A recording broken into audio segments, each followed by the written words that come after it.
Hello everyone, welcome back to my page. আজকে আমি তোমাদের সাথে আমার একটি পছন্দের জায়গার ভিডিও শেয়ার করব। যে ভিডিওতে তোমরা দেখতে পাবে অসাধারণ কিছু গ্রামীণ দৃশ্য এবং খুব সুন্দর একটা জায়গায় নিয়ে যাব। যে জায়গাটা আমার খুব পছন্দের একটি জায়গা, আগেই বলেছি।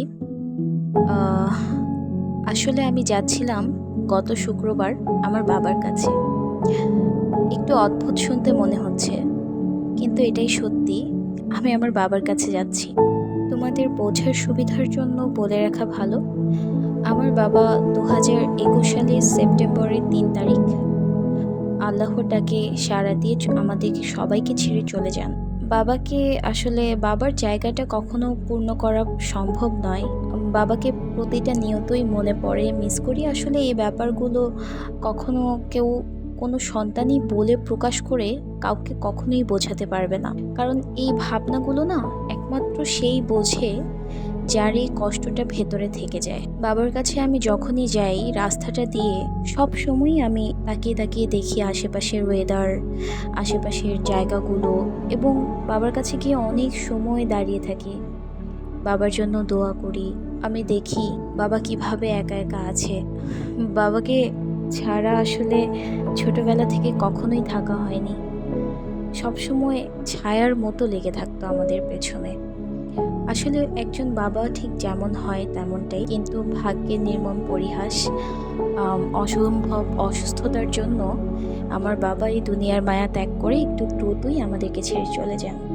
আল্লাহ তাআলা আমার বাবাকে এবং সকল মৃত বাবা মা এবং সকল মৃত মানুষকে জান্নাত নসিব করুক, সবাই দোয়া করি, আমিন। আমি আসলে যে মেসেজটা তোমাদেরকে দেওয়ার জন্য মূলত ভিডিওটি করেছি বা করছি, সেটা হচ্ছে আমরা অনেকেই বাবা মা বেঁচে থাকতে বাবা মায়ের মর্মটা বুঝি না। মনে করি যে বাবা মা তো আছেই, থাকবেই, আমরা মায়ের শখ বাবার শখটা না হয় পরবর্তীতে পূরণ করব, আগে নিজের শখটা পূরণ করে নেই। আসলে কিন্তু ব্যাপারটা এমন নয়।